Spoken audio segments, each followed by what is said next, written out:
All right, so Crown Jewel this weekend in good old Saudi Arabia. What I was like, whatever, how they do it.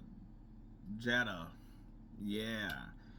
Arabian Night. I don't know. Is that even clear? I don't know. We'll find out. But anyway, besides all that, we got Crown Jewel, like I said earlier, or whatever. You know, I was like, it should have been like Crown Royal or something like that. They're probably trademark things for that. But anyway, with that being said, I was like, this seems like a. I mean, obviously, I was like, they always been like, do they count? Do they not count? And it's really being like, to be honest, I feel like 75% of the matches on a normal card really doesn't matter. Really, what always matter will be like two matches, where it's like it'd be like two feuds and a title match or something like that. That would basically like actually matter. But anyway, but this one I was like, no, all the matches on the card all do matter, so there's a reason to watch it in substance. I will say that I think all of them, really, to be honest, has a potential to be wonky finishes or some type of DQs or something like that. Um, I know in the main title match they say, with the women and the men, is that there's supposed to be a definitive winner. We'll see how that really goes. But to be honest, every match seemed like it could end up to where it's like there's no actual winner. So let's go ahead and just start with LA Knight versus Carmelo Hayes and Andrade. I really feel like it's going to be LA Knight just because I was like, I really don't feel like there's really anything for him to really lose. To be honest, just because I was like, he's only defended like what 3 times. I was like, there hasn't really been anything here. I think the reason I don't think that he will lose is really because Andrade and Carmelo haven't had their Game 7 match. I think, like, for instance, if somebody would have won that or something like that in that type of way, maybe. Just because it's like, but if Andrade wins it, then he's going to defend it against Carmelo in the Game 7 or vice versa. I just think they're just going to keep this sort of thing going. And also, too, I just think, like, LA Knight is still liked. You're not going to be able to do anything else with him. Keep him here with the title because I was like, he's a good guy to have the title on.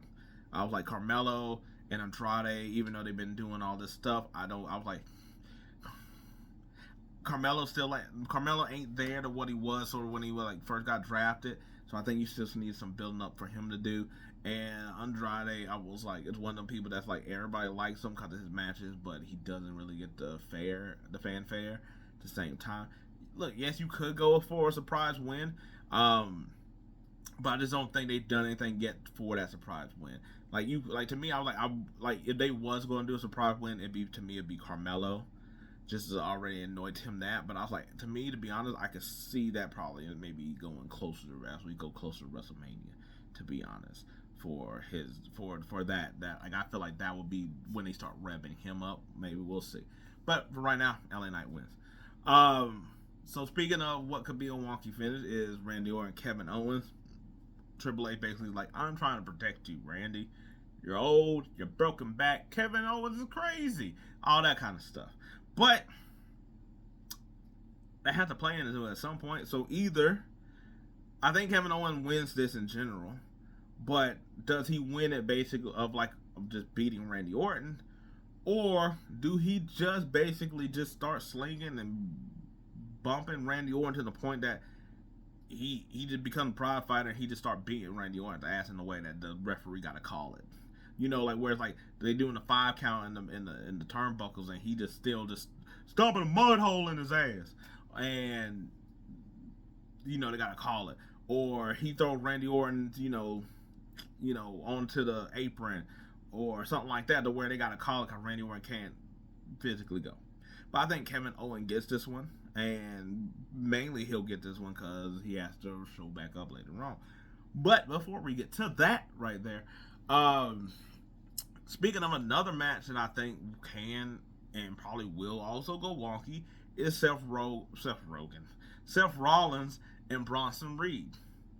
I was like, to me, I think it would be good to either give Bronson Reed the win outright, which I don't think they're going to do, or have him beat Seth Rogen. Jesus Christ, am I that old? Seth Rollins, the win through DQ. Basically, the same thing with Kevin Owens, where Bronson Reed just started beating the hell out of him. Now, that's the only way I can also see that Seth. This is also why I can see Seth Rollins win, is the fact that he beats Bronson Reed. He beats him, curve stomps him like twice, wins, miraculously make it through, and Bronson Reed just destroys him afterward. That propels him to have a second match. Because the thing is, we're trying to get to a second match. To me, the best way to get to that is basically Bronson Reed either losing or destroying Seth Rollins in a way that is provoking a second match. Like, I do like Bronson Reed winning, but the problem with that is that didn't.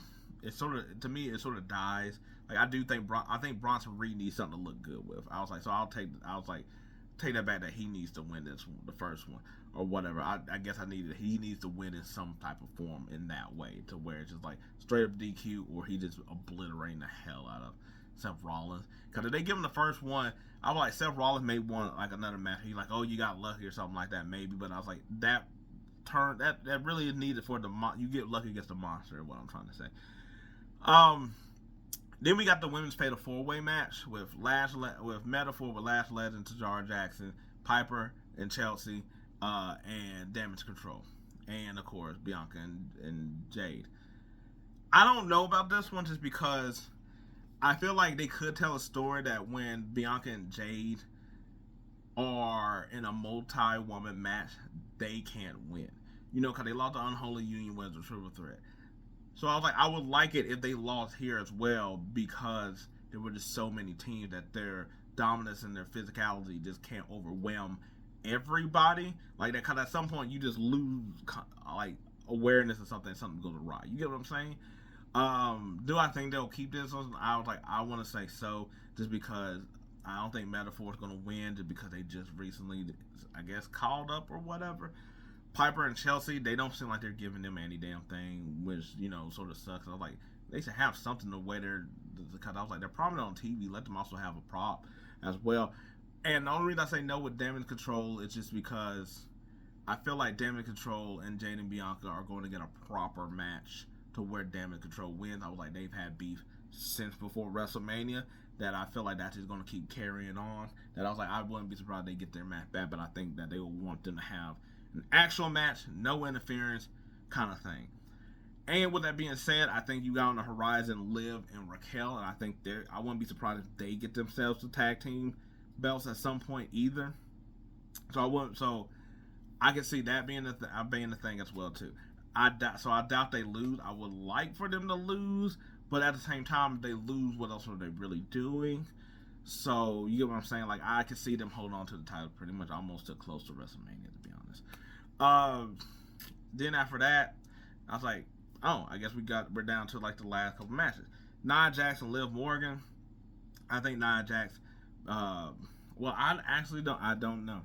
I was like, at the time of doing this, I was like, Rhea Ripley is busted the hell up, so she's not gonna be interfering in that match.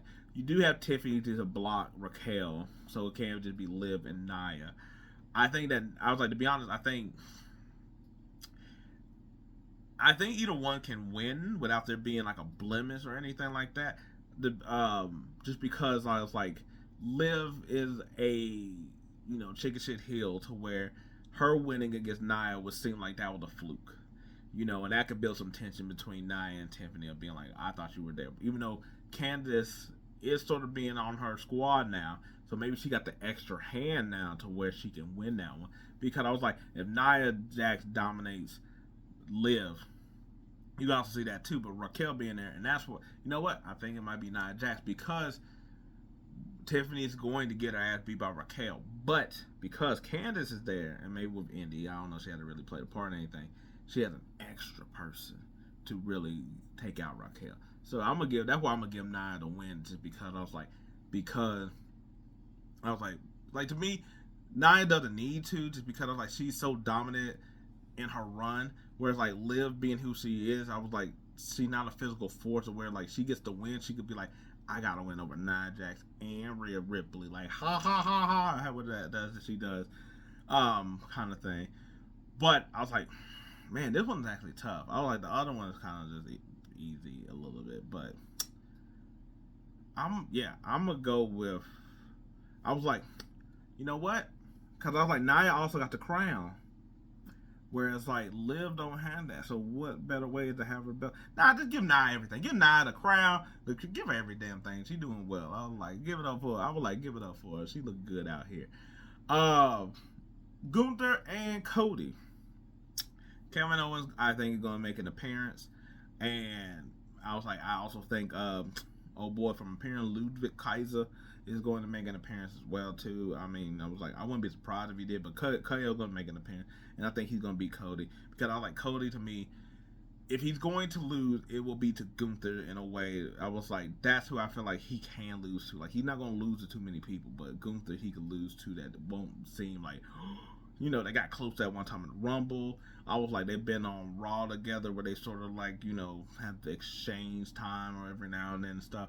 So I was like, I could see that. I could see that happening in that type of way to where I'm just like, you know, they had that one interaction with the Intercontinental Championship. Yeah, I was like, he could lose to Gunther and also too because because we know that Cody has the main championship, but Gunther says he got the second championship. That hey, let Gunther have it. Cody's going to keep on winning, so let Gunther have it. And I don't know if this is going to happen. I was like, I think I see somebody speculate or whatever like that. Basically, the 3 members of Bloodline versus whoever 3 from the new Bloodline. If that happens, the new Bloodline has to win in some form or form. 1, they got an extra person. 2, I was like, to me, I would pick had to be Solo, Jacob, and Tonga, not Tonga Loa, but Tonga. But they have to win because I was like, they have to be a menacing force. They gotta basically be like those 3 have to get beaten, so that now they gotta look at each other and be like, we need help too. Now we gotta find somebody. And with this whole Sammy thing, talking to Solo and all the other stuff, that's gonna create the tension with that. You already got the tension with Sammy and Jay and Jimmy. Go ahead and keep building on it. You're gonna have it with Roman. And also too, hell, you might even get Kevin Owens being mad at Sammy and being like, you too? You just like Cody, you too? So excuse me. Yeah, let them all. I was like, the new Bloodline has to win to basically keep telling Roman that he is not the one right now. They are not the GOATs. They are not having money falling from the rafters. That's not what's happening right now. That's pretty much how I was like. I see that they had like that. That one probably the easiest one to figure out who's gonna win because they need to win. It doesn't make sense if they win if regular Bloodline wins and stuff like that. You don't have no setup for the Ulafala. You don't have nothing maybe with the Raw. You don't have nothing with this whole thing of Roman and Jacob fought too. Like no, they have to win. They have to win. That's how it is. That's how it got to be. Anyway, I'm over here putting my hands up like I ain't got nothing to do with this. I don't even understand what that means. Anyway. What do y'all think is going to happen at Crown Jewel? I was like, are you actually excited for it? I was like, I actually am. Normally, I'm not for a Crown Jewel. I was like, it's during the middle of the day, so I ain't going to really be able to see it until like later on. But with that being said, hey, it is what it is. Still going to capture it anyway. But yeah, let me know what y'all all think. Whatever the matches, all that other stuff. You know what to do if you, yeah, you got it. Anyway, until then, peace out.